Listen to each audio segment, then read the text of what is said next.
Hey everybody, this is a very special Zoom. I'm in my fortress in Antarctica sitting at a bar.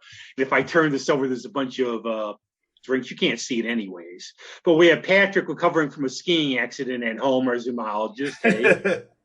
Hello. And we have Chaz off in a car somewhere. By the ocean, doing my side gig. But we are Yes. thrilled. We're thrilled. I'm not going to touch this because I don't want to turn myself up. We're thrilled to have back, this time not at the studio, a little farther away. Just a little. Just a little. But we're very thrilled to have all the way from Paris, Vicki Rummler's back. Hey, Vicki. Hey, great to see you again. So, dumb, banal question because I have to ask. We got pounded yesterday. How's the weather by you? Oh, yeah. Well, it's been sunny the last couple of days.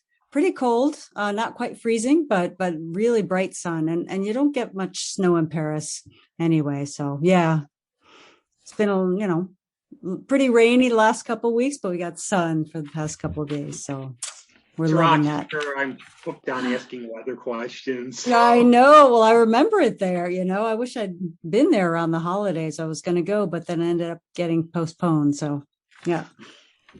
So how did you go from Rochester to ending up in Paris? It was kind of a roundabout route because I lived in Rochester for many years, and I actually went to junior high and high school in Miami. My family moved down to Miami for a few years, so that was crazy, weather-wise too. That was a change. And then I went to Williams College in Massachusetts.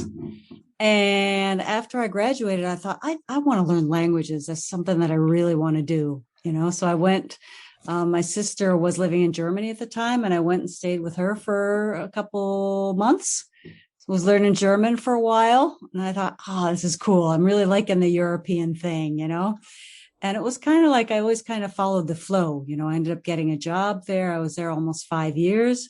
And then through that job, I got a job in Paris. So I'm like, yeah, I want to learn French, So I thought, I'll stay there 6 months, and it's been over 20 years now. So that's the way things kind of happen, I just wish I was better at languages. I can bonjour about that. That's good. Yeah, well, that's one reason I went because I knew I would never actually speak it if I didn't force myself to, I think you have full immersion. And I am no authority on this, but I know my mom, when she took Latin, said you use it or you lose it. Totally. Yep. Even now. Yeah. But what I would do, I used to love when I lived in Alexandria to go to DuPont's Circle in Washington because the bookstore is great. So me being like Mr. Smarty, there's one thing, there's a French owner. So he's like, speak French. So I just try a little and he assumes I can. So all of a sudden he just goes off. And I probably said something like, I want to eat a shoe. Probably. Wow. Good for you. But yeah, no, it's one of those things you really have to keep working on it all the time. That's why I say it. I mean, you've been recording for a long time, but the one album that sticks out is Twinkle because I can actually pronounce the title. Oh, okay. But how did you what were your, and we'll cover some stuff obviously we did before because of short attention spans in the public. Yes. Okay. We have to update everybody, but yep. What were some of your influence? How did you get into, I've always thought that people just who are creative have a calling to be creative and you find some way to be creative. So how did you just get into the music biz and decide, and what were some of your influences? Well, I've always kind of been outside the box, because I went to Williams College. I actually majored in music, but I never thought I would actually do music. I did have an a cappella group. I directed an a cappella group there. But then I thought, oh man, I got to get a real job, But then I decided to go to Europe and I actually ended up working in a record company for a few years. I thought music, okay, I majored in music. I'll work for a record company, which it wasn't like the right fit at all. But I did work for BMG in Munich and MCA Universal in Paris. So at some point I thought, yeah, okay, I'm singing. And I was singing. I did like a cabaret group in Munich with all these like costume changes and slideshows. It was pretty wacky. And started doing more jazz in Paris. And then I thought, I'm doing this like music marketing and stuff like that, and it's just not working. I'd rather do the music than market other people's music. So I thought I would just start little by little. I started performing in bigger places, did a lot of a cappella for a while, kind of semi-professional. And then I just thought, okay, I got to go for it. I'm young enough. And in the beginning, I left my office job with Universal, and I was translating and doing music for a while because there was always a need for like English translators translating for record companies, liner notes and biographies and stuff like that. So then at some point, the music just got more important. I was getting more gigs doing music and writing lyrics too, because I sometimes write lyrics in English for French singers. So that kind of became this thing where I just kind of slid into it, and it felt, much more, it was a much better fit than like doing the marketing and the office job. And so the plan has kind of supported me on it. You have no plan, but you just getting up, you end up where you want to be. Yeah, I guess I had a vague plan. I was like, I think I'll go to Paris and maybe do some singing, but I didn't think it would turn into this real thing with all these different groups. And so, yeah, crazy. Yeah, do you know any other like-minded American expatriates that are musicians over there, or are you far and few between with your journey over there? There are quite a few. Yeah, there are expats from different countries. There's quite a relatively big like American, Canadian population community here. And there are quite a few great Italian musicians and singers.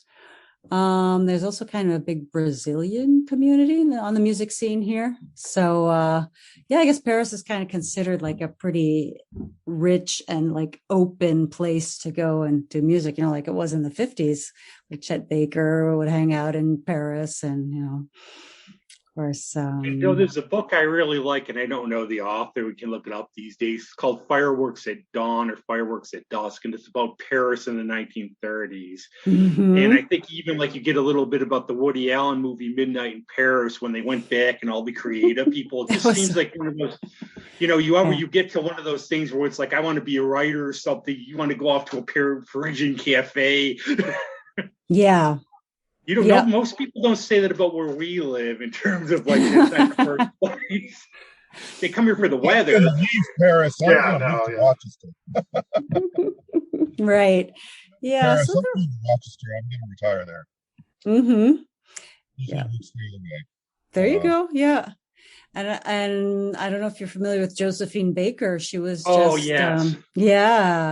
inducted like into the Pantheon, was honored in the Pantheon, where they have all of the most famous artists and former diplomats, heads of state, and she was the first Black woman to be, her remains were, I guess they had a special ceremony also be speaking of Rochester, a Rochesterian. She was. Oh, yeah. Josephine Baker was from Rochester. One of those famous African American flappers. There's not that many. Let me Okay, that could be. So, So you think of a lot of the African Americans; they were treated like crap here. They weren't appreciated, so they went abroad, and people maybe appreciate them a little bit more as expats. Yeah. But the one thing I don't get about France, for all the creative things, all this, how could they adore like Jerry Lewis? Or like Mickey Rourke. I mean, he was good in The Wrestler, but still, I mean, It's great that you say that, because just like a couple days ago, I was watching Jerry Lewis. I had this Jerry Lewis binge night. I don't know what was up with that. Okay, Pat had a Rob Zombie one. I don't know which one would be more eclectic. Exactly. I can never get it. To me, he's annoying. Hi, lady. Yeah, his voice is seriously annoying. But it actually... for penance every year for all my sins. Go on, Chad. Let you know who I'm thinking of before this is all said and done. Well, for all my sins, I would watch the Jerry Lewis telethon for 24 hours and figured I could get away with anything. I could be a libertine the rest of the year because I had paid. For you. Good for you.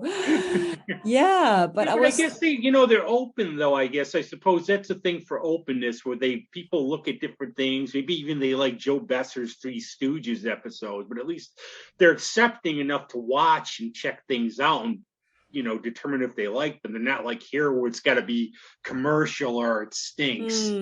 Yeah. Well, I think they are receptive to like all the weird faces that he made. Like the kind of slapstick thing. Maybe that kind from Jock Tatty and that type of thing with the physical humor, because he was really. Yeah. If you like Mr. Bean, go watch Jock Tatty, Hulo's movies. Yeah, and there's another guy named Louis de Funès who was really into that. Was a big part of his style too. And I've actually noticed that Jerry Lewis's voice, he's got that whiny voice. And when you hear like a commercial in French, sometimes that's like their go-to voice for an announcer, like, hey, watch in French. So well, I've gotten to I was talking to Patrick a little, and the thing is, we're at the age where, like, for me, I can't get into a lot of different films and everything. The thing I've actually liked was Green Book lately. But I think like you go for like the foreign, like Your True Foes and all these, they told stories. And I always used to look at like foreign movies and go, you can never make this in America. They would have, because the ending's too dark, they would have to make it a happy ending, or there'd have to be explosions. You just would never be able to do this. Yeah, right. Nobody saved the world. Story. I like movies about nothing. I like movies about, I'll just say about nothing, about like lives where people, like in terms of like American films, I watched The Simple Plan again, and it's simple. A couple guys are out, they find a plane with hijacked money. They decide to keep it. Simple plot, but the emotions and what goes on is like more complex. And I think that's more of the French films and stuff. Yeah, for sure. The nuance. They're all about nuance. Yeah. I mean, you could speak on that. I mean, that's like probably theater, like Patrick's probably a little more than like your commercial acting, because you can actually do these different roles. And stuff like that. Yeah. Bring something not mainstream to the fold. That's a yes. Yeah, and theater is huge in France, I guess. I mean, yeah. Well, how's your COVID there now, like in terms of like your restrictions? Because like I think we're going back here to the RPO just called off January. We're getting nailed pretty good now. So how are you doing? Yeah, I was wondering about the situation there with the arts in the U.S. in Rochester. Okay, they haven't canceled things at this point. They're just kind of trying to see how things are going to go. And apparently, but I mean, the Omicron has been really, bad in Europe. A lot of people testing positive, and but as far as I know, they haven't canceled too many shows. They're really being careful. There's a lot of testing. Apparently there's a shortage of testing in the States too, but here you can get tested on any street corner in Paris, basically, the rapid tests. So maybe that helps. I think it does. But I think also we touched upon that. I think I know a lot of like young artists I work with. Now the thing is just we're trying what we can do, and it's tough these days because of COVID, obviously too, but just getting the foot in the door and getting an audience. And then I think once you start doing that, then I think your music speaks for itself. One person tells another person tells another person. But I think for you too, I tried listening to a bunch of your music. You are eclectic. That's the thing. But I picture like, the Hot Club of Cowtown or whatever they called it, like some French cafe, some jazz singer, like low lights and everything. Yeah. That's what I visualize. Yeah, it's true. I've done a lot of that. I've done a lot of, doing standards. And actually, even I started before they had like the no smoking law. So I was really doing the basement jazz club with the people smoking 2 feet away from you, France has a no smoking law? Yeah. And that was probably, I don't remember when they instituted that no smoking law, but before that, was it maybe like 15 years ago or something? But when I first came here, I was doing the whole thing. I wasn't smoking. Even if we do theater, I think like if they use a cigarette as a prop, they pretend to light it and they don't do it. There's prop cigarettes you can get. There's like these they're basically like they're e-cigarettes, but they just use water vapor. because I did a show a few years ago. We had a scene where people had to smoke, and that's what they used. Yeah.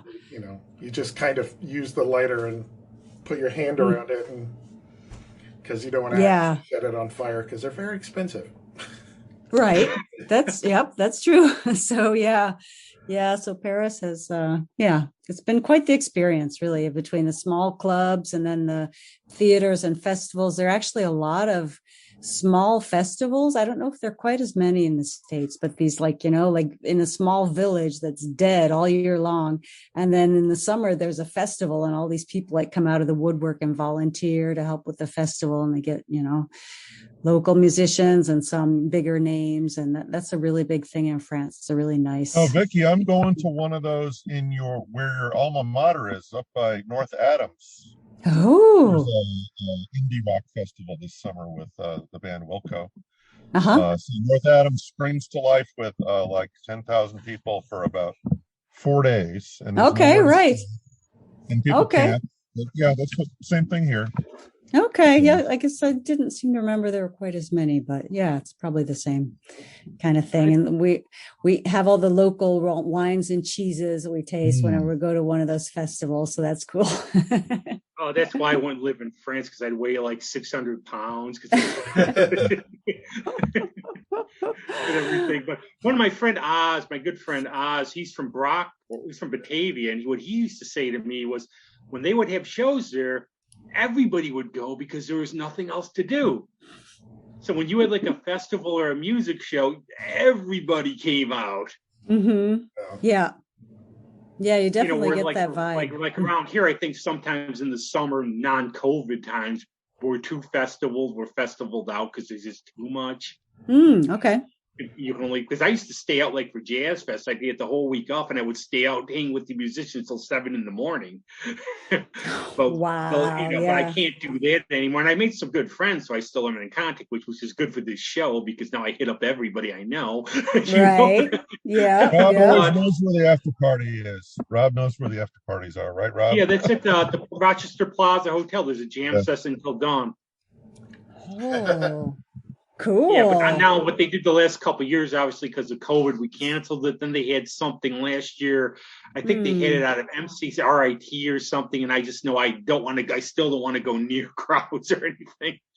Yeah. And I wish them well, and I know it's a very tough time. But that's one thing as an artist, when this hit, and you probably were like a lot of us, well, it'll go away in a month.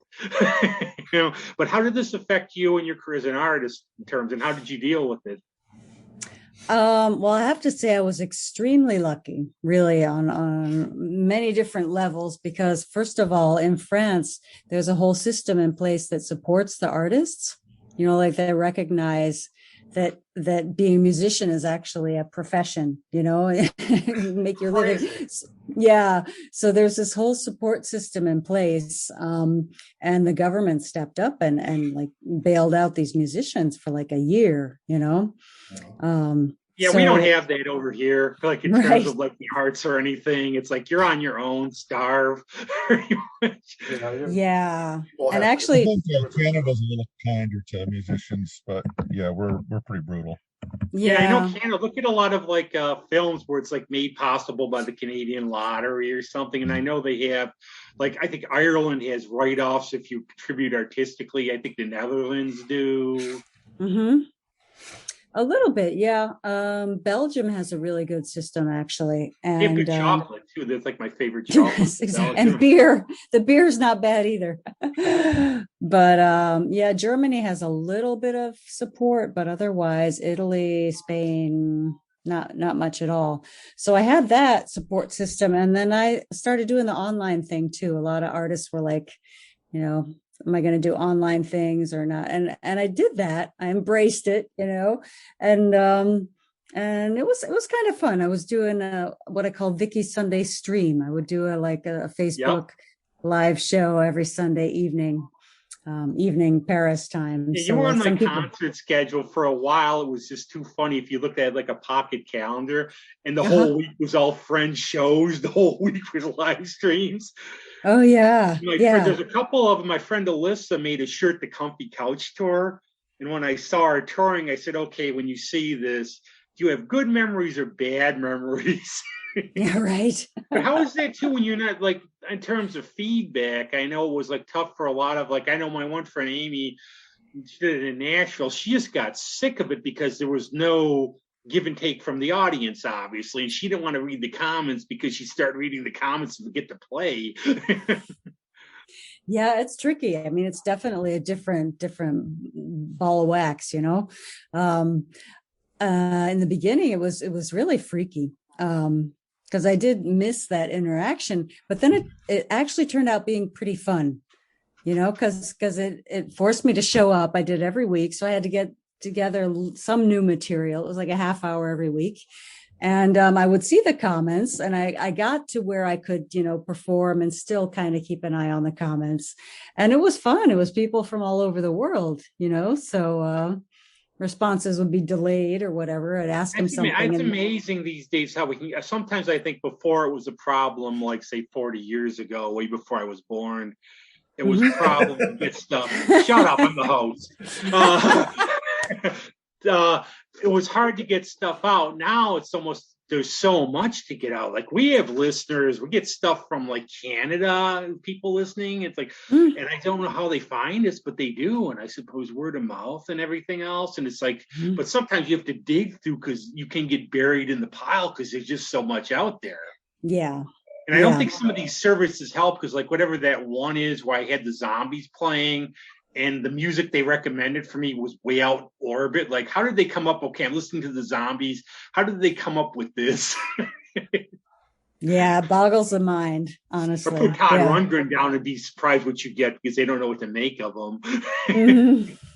Yeah, right. Yeah. But like I said, now, Chaz, what would you like sort of just, and Pat, if you've listened to some of Vicki's stuff, how would you describe, because you are eclectic is the best way I can describe it. I know. Yeah, I can't. You know. I'm really bad at that. I feel like. These are. I feel like a lot of musicians are not fans of being categorized anyway.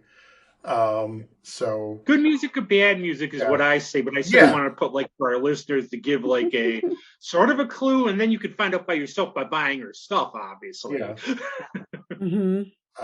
Yeah. I mean, I thought it was beautiful music, and that's, you know, I think the best way to describe it, you know. And me, I only know you existed for about 3 days now, and I'm enjoying it. I was just watching a video you did with a song I thought was a very unusual title, Spirit Snake. Oh, yeah. And, what's the American translation? Spirit animals of like, you know, sparrows or hawks or whatever. Snake's kind of badass. It's like a dragon or something like that. Hey, I love it. Yes, you're right. You're right. Here we go. You had to say the D word. You had to say the D word.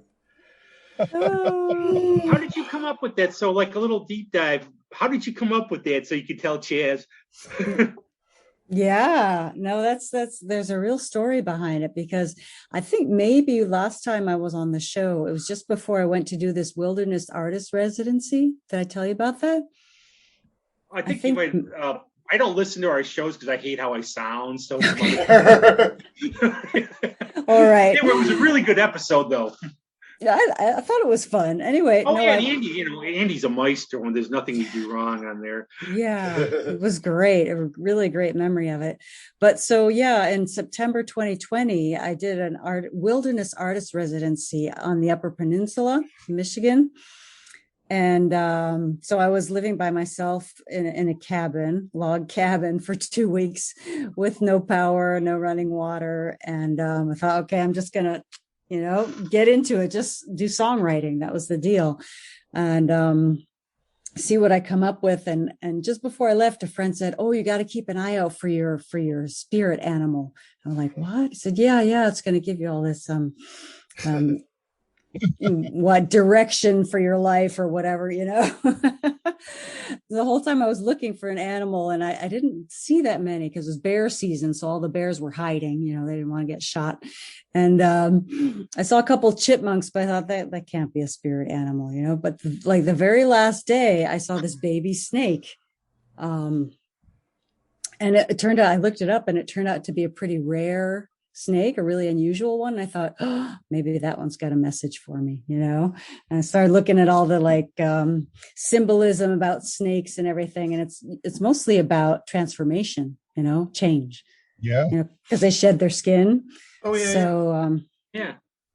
And or eat their tail. Yeah. Well, I guess like the Eagles, they took the name of the band because it was like a high on the spirit animal list. Yeah.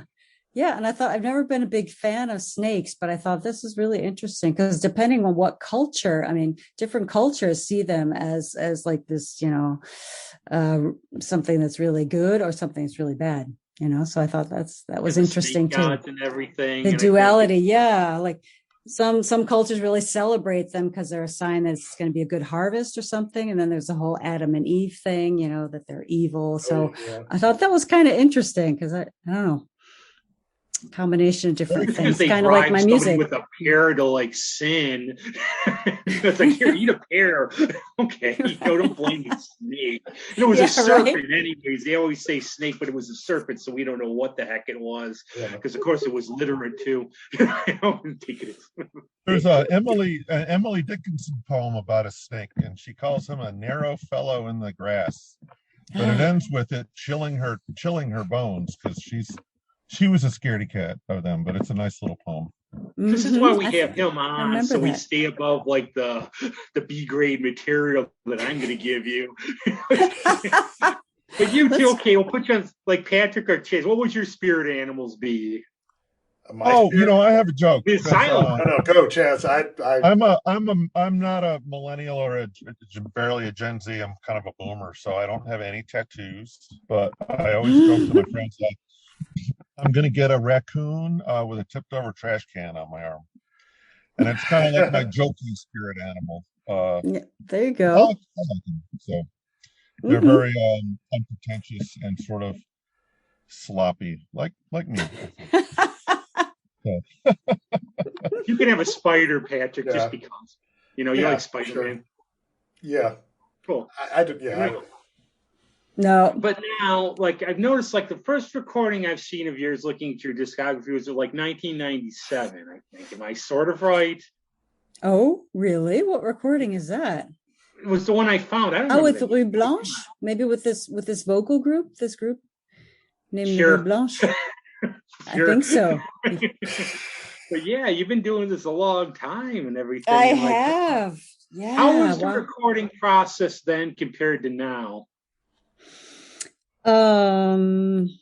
Well, there wasn't the whole, like a home studio system at all. You had to go into the studio, and we had a nice studio for that one, a little outside of Paris, and a guy, that was making coffee there and, tuning the piano and taking care of everything. We just sat there and sang. What a concept. I mean, now I do a lot of recording myself, on Pro Tools or GarageBand or, but that we didn't even have that at the time, or it was just the beginning of it, maybe.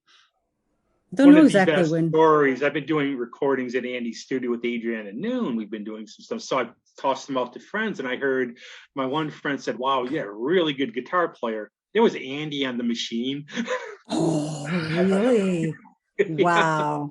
That's how things are these days. You can do it's amazing how pretty soon we're going to have another Beatles concert with these holograms probably, and they won't even be there. Can you imagine technology doing that? We'll have all these old bands that have been gone for years.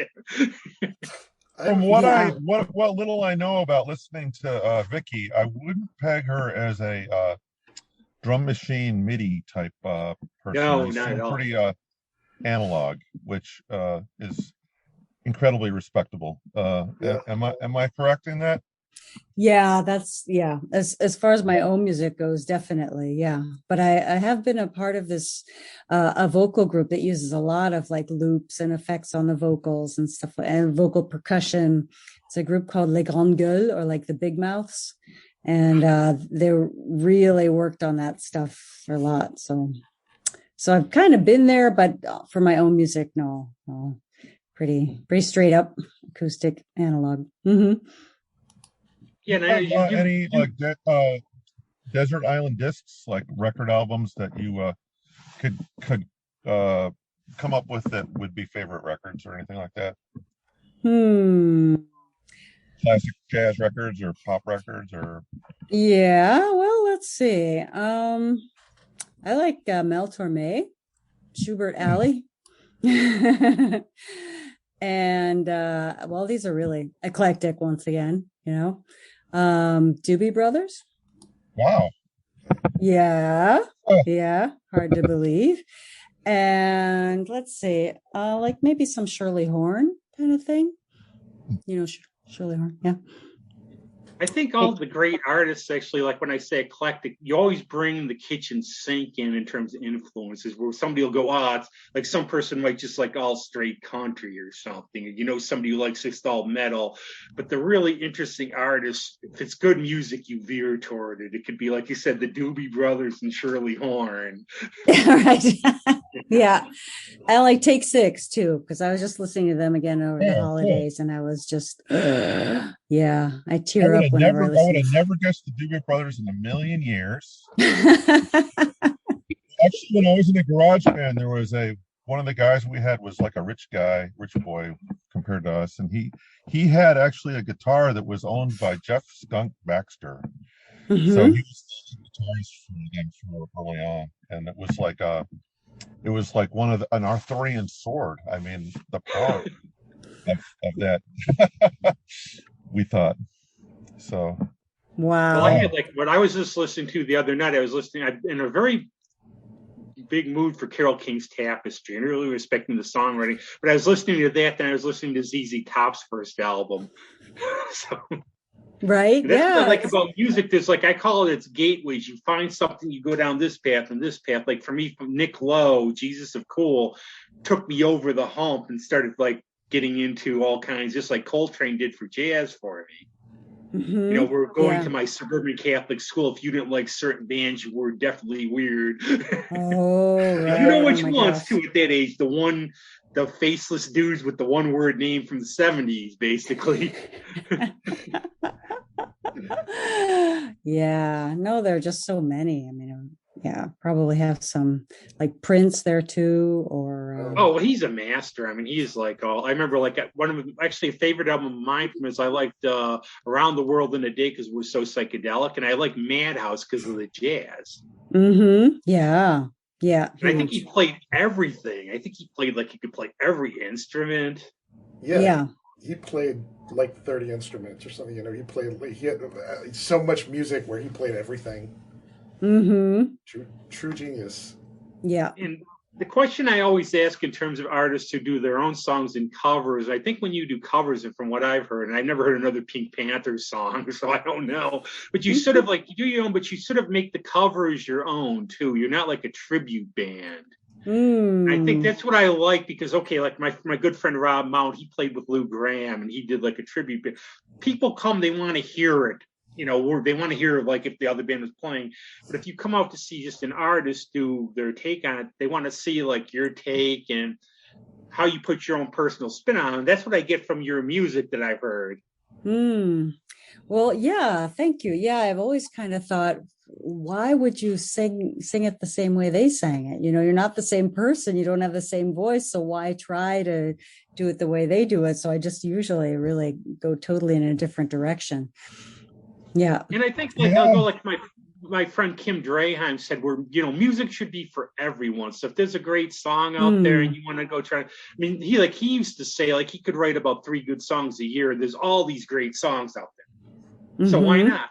You know, Yeah. that's the way it should be. And I mean, I'm being idealistic. Obviously, there's the business and everything else, but that's how I think it should be.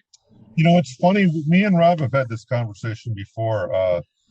I'm a garage band. I'm not a talented musician like Vicki, but garage band guy back then. Hmm. But He was quite the teen idol, though. You should have seen like in the day. I worked with a guy who was in a cover band, and he was into technically recreating the music just like it sounded, so he could please, drunk crowds in bars and play at weddings and stuff like that. And he was a little bit condescending to me. So like, why do you try to write original stuff? There's no money in it, like, because he's thinking the quick win to play for crowds and stuff. So it's a different mindset with those sort of cover band musicians, I think. Different motivation too.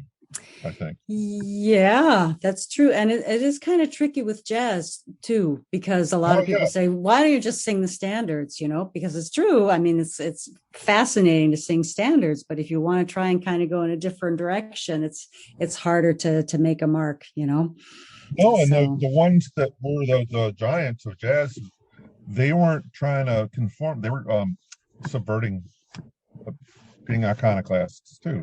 So people don't forget that. So, and I think out of all the musical genres, jazz is like so creative. They all are, but that you have such freedom because there's so much improv. And I remember seeing our friend Herb Smith. He was on the show. I saw one of his concerts with his trio, and he just stopped after he played one song and said, "This is the best version we've ever done," because it's all improv and you're playing off somebody, and there's that room for creativity where it's like you might go half an hour or you might go 3 minutes, depends how you feel and where it goes, so it's just something different. Yeah, I think our guest might be frozen. Oh no, I think we might. Oh okay. Talk, Chaz. I'm here. Yeah, I think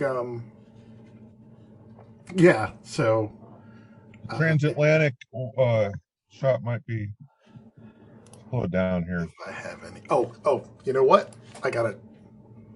Okay. Yeah, she's out of the room, so hopefully she'll come back in. I didn't have my thing up, but in the meantime, what's going on with you, Chaz? Doing good. I'm working, and I think a coworker might have COVID, and I'm amazed. I'm knock on wood. I've dodged it. It's been 2.5 years, and I think I thought I did too. So I don't want to say inevitable, but when I get it, I hope it's just Omicron, and I'm prepared. So, but I'm thinking chicken broth. The Buffalo Bills, go Bills. That was their secret weapon. Oh my God! That hopefully not a fluke. She's back. Hold on, let me get her back in. There we go. We're going to talk about Josh Allen's astounding run. Right. Well. Hey. Oh, good. We were almost talking about football, so it's a good thing. It's a good thing you're back. Oh my gosh, that was wild. Okay. It's like aliens invaded my computer. It totally bugged it. Rebooted. So we're so used to ad-libbing and everything. The screen went pink. It went and then it rebooted. Well, you're back, and that's the important part. Okay, what did I miss? Yeah, we were really at a literally nothing. Exciting conversation. Something maybe I should cut out. Nothing. Nobody has. We all have deep voices, so nobody could impersonate you. Oh yeah, you did ask Vicki. We did ask Vicki a question, I believe, before she cut out, and then I can't remember what you said. No, I can't either. Something about cover in your original material, but yeah, that song should be for everyone. And there's so many good songs out there, and you might be like something. Go, wow, I could really do a good spin on this. This might be really cool. Mm-hmm. Yeah, there was some like that, and it was interesting when I was doing the Sunday stream because I had to generate some new material every week. So I'm like, is there a cover that I can do? So I did come up with a couple of fun things. Yeah.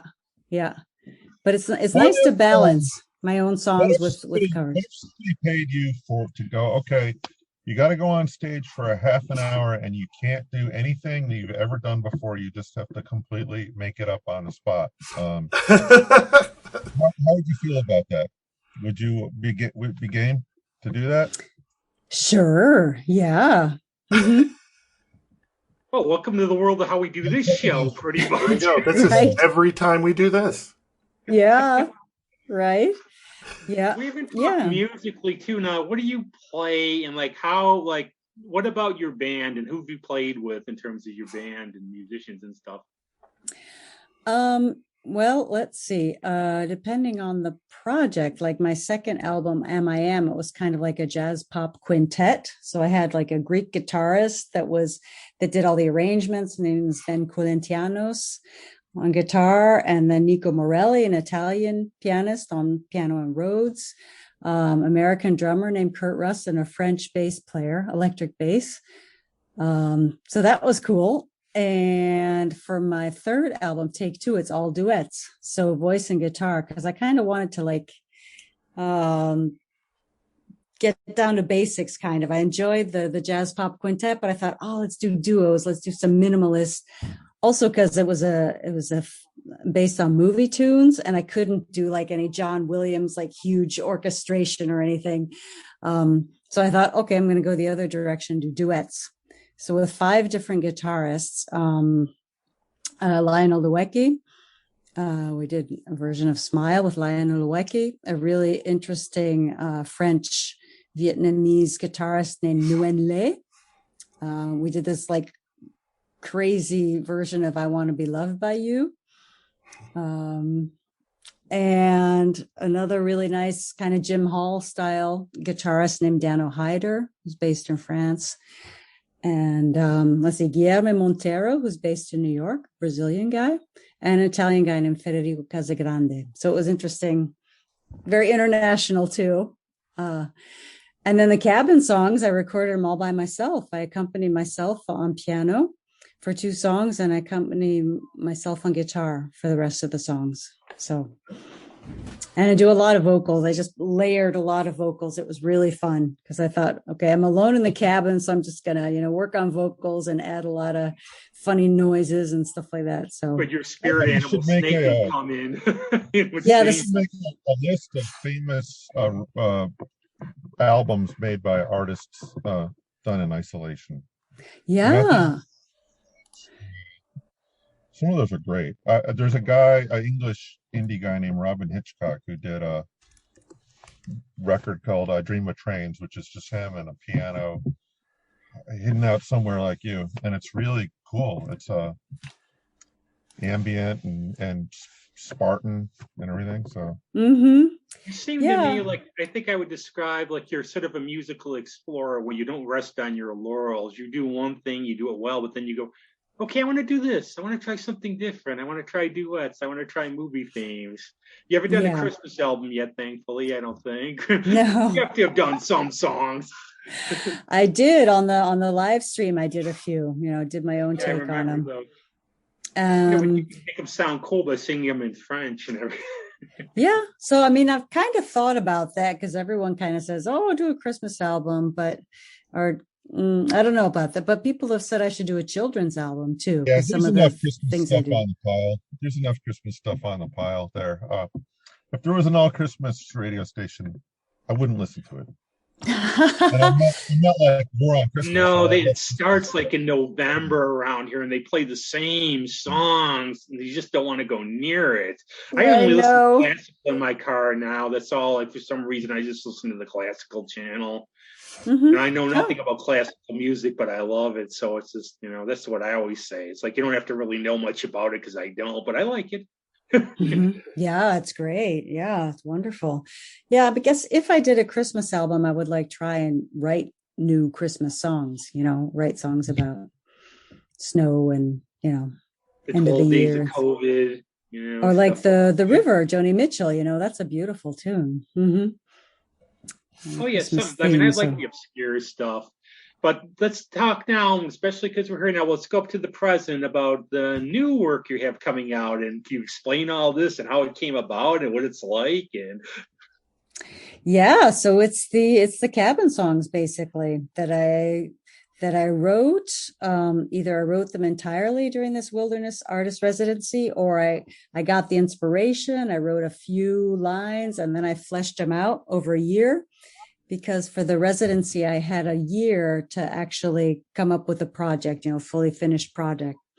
So I spent the whole year of 2020, basically, 2020, recording, fleshing them out, writing the lyrics, and getting the. It was a good year for it, considering a lot of stuff we couldn't do. I know, and that's why I call the album Leaps and Bounds, because I really felt like my art, progressed by leaps and bounds. Despite this, or maybe because of, the pandemic, it was such a strange experience, I But think people work differently too in terms of like, okay, like you said, you sort of had a deadline, you had a year. Other people, sometimes like if you have a deadline, it might freak somebody out because and they just go at their own pace. But sometimes your creative juices are forced to come to the front because you know it has to be done. Yeah, and that was good. And a year was actually a really good amount of time, because, and I actually did have so many ideas during the residency. I was like scribbling them down, I had so many. So that was just really nice to flesh out that inspiration for a whole year. That's what I always do for writing ideas. If I have an idea, I used to always carry a notebook with me and I'd write and everything. And that's how like some of the guys stole. I always use the example of Greg Townsend with the High Risers, like the song ATM Inside. It came about because his co-writer Nick Cruz drove by a building and it said ATM Inside song. Sometimes I think songwriters think different, where like everything you see, it's like I have a dog laying on the couch over there. You could make a song up about the dog laying on the couch. Yeah, for sure. Where all of us just think dog laying on a couch. Right? Yeah. Every experience becomes a song. For sure. Yeah. And especially in that wilderness setting, it was really, I wrote a song about stars and a song about light coming through the trees because it was just absolutely breathtaking. Some of the hikes that I went on by myself, the way the light was filtered through the trees and that kind of like inspired this whole song about like searching for the sun, See any meteors? I didn't. No. Nope. Next time, got to go back there. I think it's just plus, I've always said in this crazy age with all our little devices, we're always plugged in. We're pounded by the media all over the place, everything else. Sometimes it's going to get worse. Rob, the metaverse. Get ready for the metaverse, man. Metaverse. A whole new outfit for it. I'm following the stock market, and all these people are trying to pawn themselves off as the metaverse, like you're for kids to capitalize on them, and it's really crazy. Anyway, what does that mean to them? They want to immerse you in a world where they can control your perception of it and sell things to you, basically. Yeah. Wow. Yeah. Well, get this album. Yeah.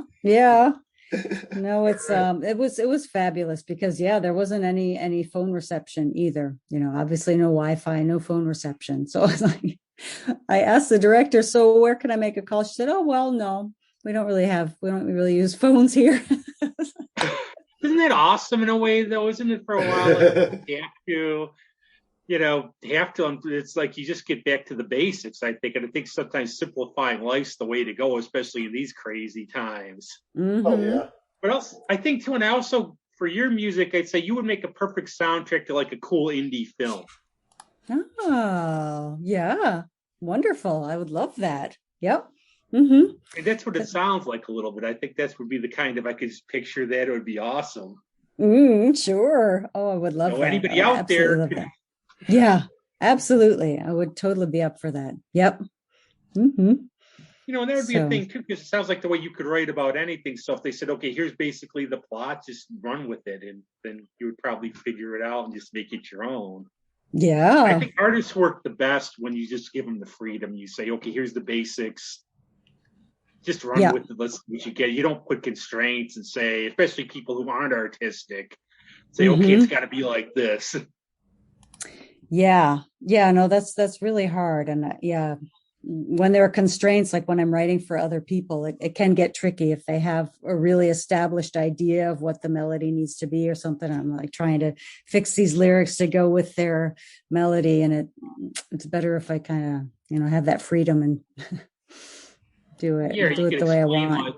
This way is the better way because this is the way it sounds like this. Because I think I think one of the problems with some musicians and people too is you have your solo people, but also you have to know how to collaborate with other people and not have an ego. You should have confidence, but if some people come to you and say, okay, I think this is good, but why don't we try this?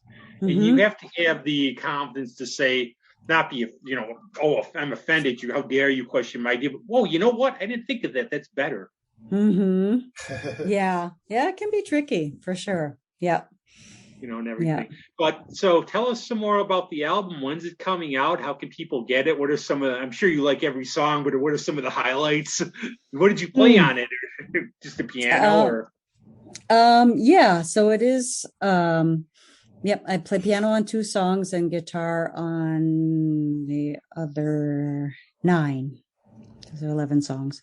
And it's coming out, it should be coming out early June on a French label. So let's see. We'll be getting the information out shortly. Let's say that. You have a website. I just was on it today. Yeah, sure. It'll be available on my website. We can find you all over like your website. Again, you can get stuff out that way. Sure. How do you like in terms of formats? Like in terms of what do you listen to? I've actually shocked some friends of mine now. They don't have record players or CD players anymore. I feel old. Right. It's crazy, isn't it? Yeah. So do you have one or not? I do have a CD player. Yeah, I listen to CDs. Sure. Mm-hmm. But yeah, it'll be available on all the platforms. Spotify and iTunes and Deezer. Vinyl? I guess is a French. Yeah. Mm-hmm. Yep, it'll be out there on all those platforms and through my website too. That would be a good way to do it. And if you want to order one from me personally, I can send it to you and autograph it. And yeah, it's kind of nice. Oh. Some people still like to have the object, right? To have the liner notes and I do. I like lyrics. It's fun to me, like the albums and everything. I grew up like with the cool album cover. Like we go in a record store. You get burned sometimes, but you only paid a couple bucks in those days. That you go in and you see like a cool album cover, and that's how we used to get around. I was talking to Steve Litvak, who's regular on the show, about this. And we said, you find something that's cool, you tell your friends. So you'd ask your friends, what have you been listening to? Yeah. And that's like I was been reading about the early scene in London, like around the 60s, and that's what they would all do. Somebody got a blues album, everybody got it because it was so hard to get. Yeah. Mm-hmm. That's how we heard, word of mouth. And I still do that these days. I'll ask friends, what are they listening to? Mm-hmm. Well, and also it's cool to have, like, I'm thinking, it's cool to get, because if you're a musician with a very keen audience, but you're not a huge star, but you have a very loyal following, it's cool to get like the colored vinyl with the autograph. It's like a tangible it still seems to be pretty big, and people will pay the premium for it. I'd pay $35 for whoever I like for the vinyl, and then it's a keeper. It's yeah. A lot of friends do that. My friend Kevin Wilcox put out a purple vinyl one. Greg Prevost put out an album last year. He had a limited white vinyl that went with the vinyl. And I think it's kind of cool. I believe, I don't believe in collecting to make money or anything else. It's just if you, there's no logic to it. If you enjoy collecting something, collect it. If it's cool. It's like my first record that I actually paid for myself was at Gold Circle. It was the Beatles 67 to 70 blue vinyl. And I still have it. And I just like the blue vinyl. I think it's cool. It's cool. I had the white album on white vinyl. So we're even. Wow. Yeah, very cool. You should have like a little like a special like 1 out of every 100 where they have like a snake design for your spirit animal. You're right. Yeah. Well, because I did this video of Spirit Snake, but the woman who was doing the editing, she said, "Oh, don't put a snake in there. People don't like snakes." Because I did have a little, film of a snake. So she put it at the very end, so you can barely tell what it is, But hippos kill how many people? They're like all these cute animals, but they'll maul you. I mean, when you're near one, they're humongous, so they're probably not as cute. But yeah. And snakes, honestly, why do they bite you? Because they're protecting themselves. I mean, mambas, I think, they'll chase you because they're mean. I think most of them, you step on them. So what are they going to do? It's like, what would you do? Yeah. Yeah. Absolutely. Yeah. They're just trying to survive. So, yeah. I got a quick nature story from New Year's Eve. I'm in my car on New Year's Eve doing my security guard job. I sit by a remote beach, and the little country mouse is bopping around in the driveway eating fence. And I'm like, "Oh, hi, little guy. Happy New Year." And then this big fluttering of wings, and the the great white owl of Nahat came down and landed right near it, and it starts looking at me, and he's chewing on something. And I'm not making this up. This happened. So it was like Wild Kingdom right in front of my face. Oh my gosh. Oh, thank you for that one. Wow. Oh, I've had hawks in my yard just burst birds into feathers. And you think about it, I become one of those people, I think after the stuff I've been through, I'll like let ladybugs out of the house. I don't want to see anything get hurt or die. But you go, it's the natural order of things. And number two, I'm not going outside to go near this thing either. Yeah. Wow. Yep. Yeah. No, it's true. Yeah. No, but Cole, what's ahead for you in terms of like, is there something you want to try different, or you just go wherever the wind blows in terms of your music?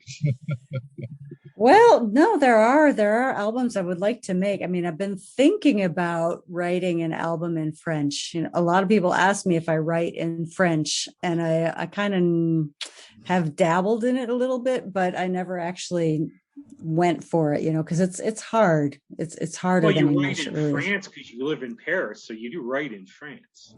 Yeah. I mean, I can write, I can spell and everything, but as far as doing something poetic that actually works with the melody, it's harder because the words are longer in French. So you can't just like, you know, use these monosyllabic words mean, night they and just day. sound cool because like I love Francois Hardy, Jane Birkin, all the Serge Gainsbourg stuff. I have no idea what they're saying, but it just sounds nice. Yeah, but I mean, I'm such a perfectionist about words and lyrics that I don't know, that would be a really big project. Another project would be to like do a big band album. Well, that would be awesome. You seem like you know enough musicians too. Yeah. Well, that's the thing. That's just a huge project. But I always liked, do you know this big band leader from like the 50s whose name is Esquivel? Oh, yeah. You know him? Yeah. Crazy. I love what he does. And if I could do something really kind of zany like that with a big band. Number one is Lawrence Welk above everybody. That's the damn.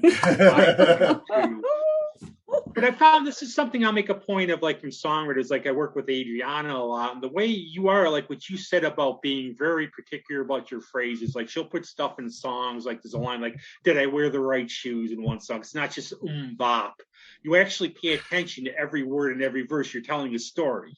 Mm-hmm. Yeah. I wish I had some of that talent. That's why I do this show, because I know. Oh, you have a way with you. You're good with words too, definitely. Not in French. No, not in French. Well, anybody want to do a French phrase? Either of you know France or anything? Or no, Patrick, a little question for you, quick. Would you ever consent to would you be able to do a play in another language or like part of it just as a challenge? Yeah, I mean, it would be a lot of work, but I would do it. Yeah. I'm just trying to think if there's anything I've ever had to do. I had a part in All's Well That Ends Well, where I got to make up my own language for some lines. Cool, you made up your own. I'm trying to remember.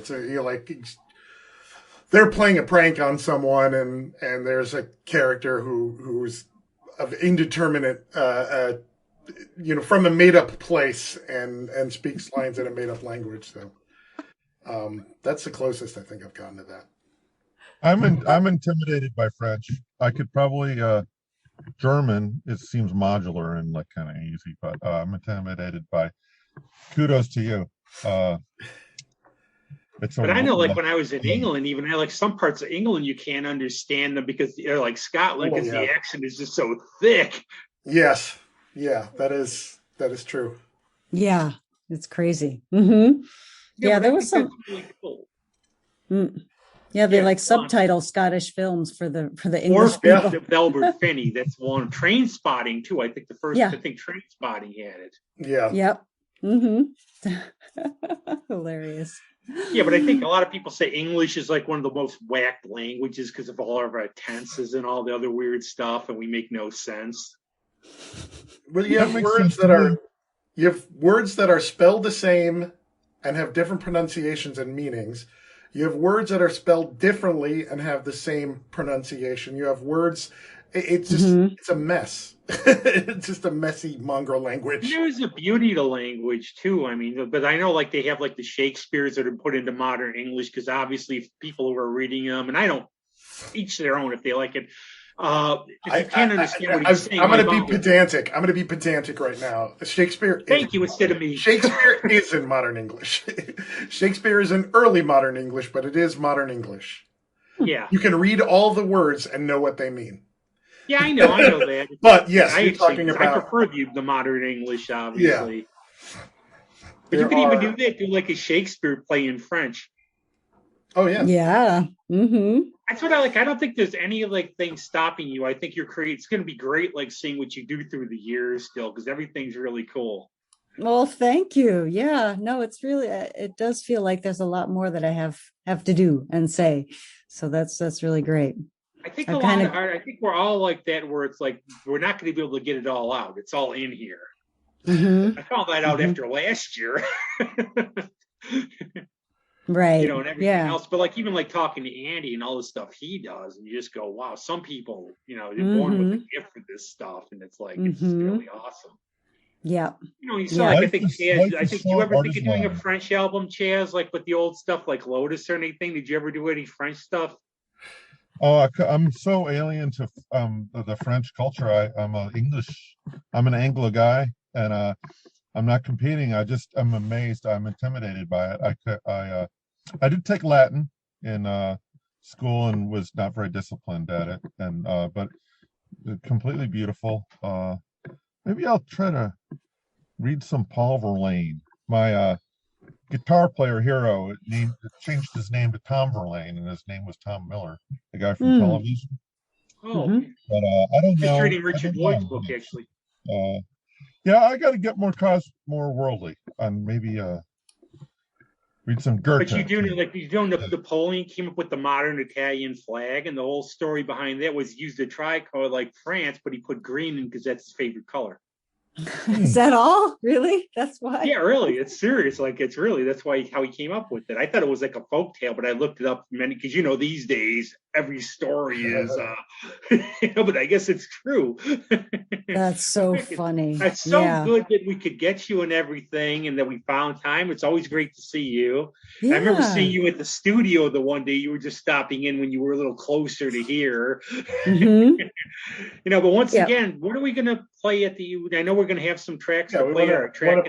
We're going to play a couple of tracks. What would you? Yeah, we can maybe do one kind of wistful, floaty one, and one kind of funny one. Okay. Well, I have the Pink Panther that you sent me. We can throw that on. And what is from your new album? Or I can play a couple of tracks from the new album. And we have no boundaries. I love that. Yeah. So we can maybe play the Pink Panther. That's from the Take Two from the Cinema movie album. And then The Garden is from the forthcoming album, Leaps and Bounds. Okay. And maybe we could do Brown after that. That's kind of the funny one. Sure. Because I was inspired by all the different shades of brown that I saw in the wilderness, basically.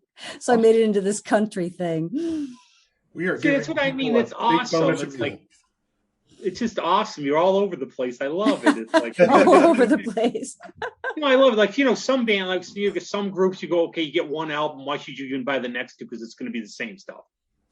Yeah. But check this out. It's Vicki Rummler online. You're on. If you want to get an autograph copy, get a hold of her. There you go. I'm going to get one. Please do. Yeah. Well, if you're visiting, you can just bring it to Andy's studio. Otherwise, I'll order it, save you the postage, and save me the postage. Okay. Yeah, I'm coming. I'm hoping to come sometime in the spring. So put an asterisk right now, the way things are. Let's hope. Okay.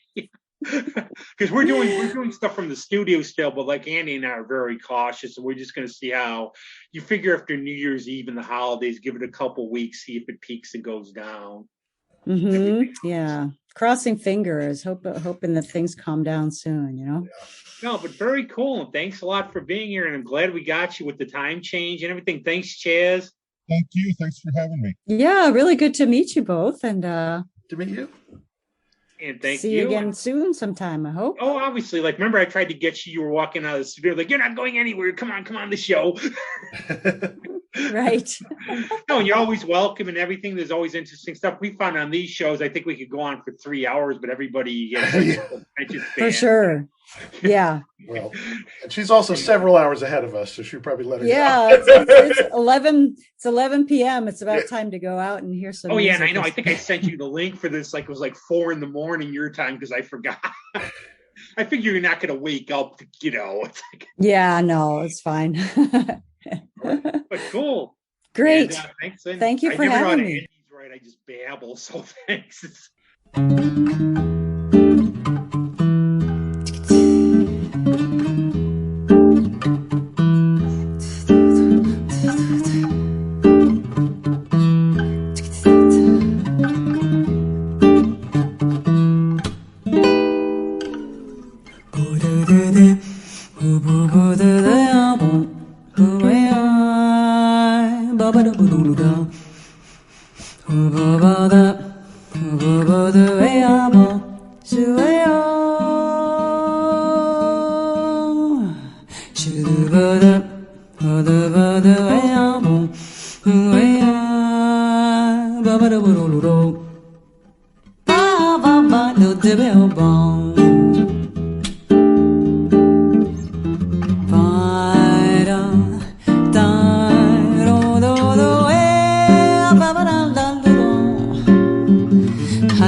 In the heart of the city is a silent home. 2 windows on courtyards far from the drone of traffic and talking. In the heart of the courtyard is a silent soul. A lifetime of blessings can't make it whole if living is lonely. Ooh,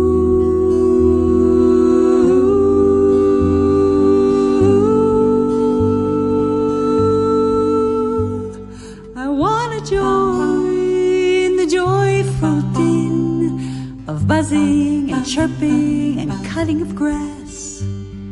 The infinite layers of life's sounds. Boom, boom, boom, boom,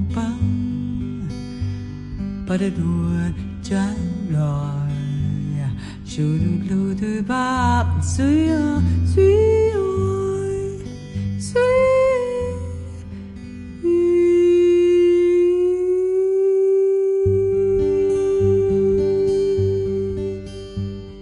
In the heart of the city's a silent home.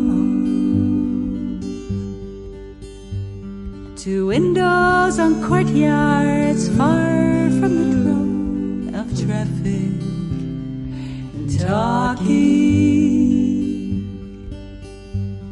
In the heart of the courtyard is a silent song.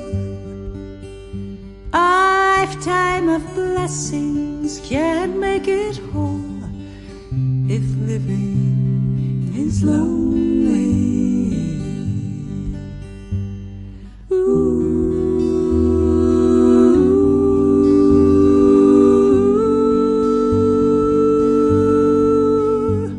I want to join the joyful din of buzzing and chirping and cutting of grass, the infinite layers of day sounds and gray sounds, and sad sounds and glad sounds of life.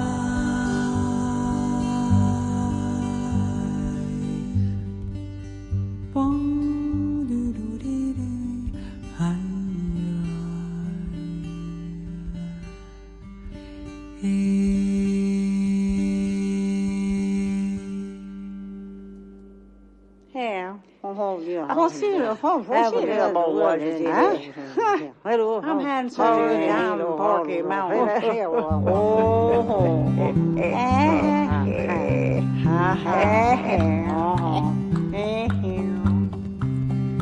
Brown is the anti-clown, turning color upside down. A no red nose on bucks and does. Brown is fur and earth. Brown.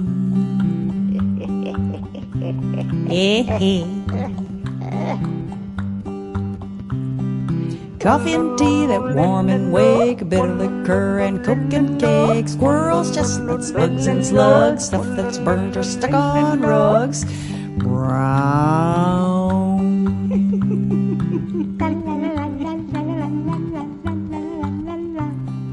Shingles, cow spots, branches, curry, teddy bear saying, don't worry, patch of ground peeping out of the snow, fertile home where green can grow. Brown. Not big. Oh, brown is the anti-clown, turning color upside down. A no red nose on bucks up Rudolph. Brown is fur and earth.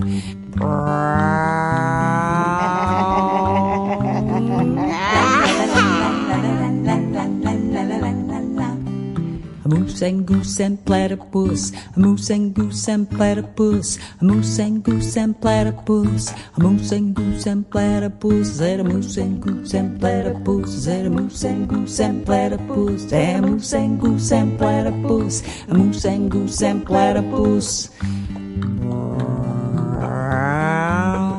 Maybe ochre. Melting pots are also brown, making sure the world goes round. A perfect blend of day and night. Brown is rich in life. Brown. La la la la la la la la. Brown. La la la la la. Brown, brown, brown.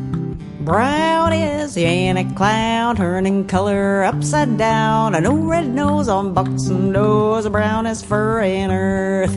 A brown is fur and earth. A brown is fur and earth. A brown is fur and earth. Oh my stars, you took all the brown little things out.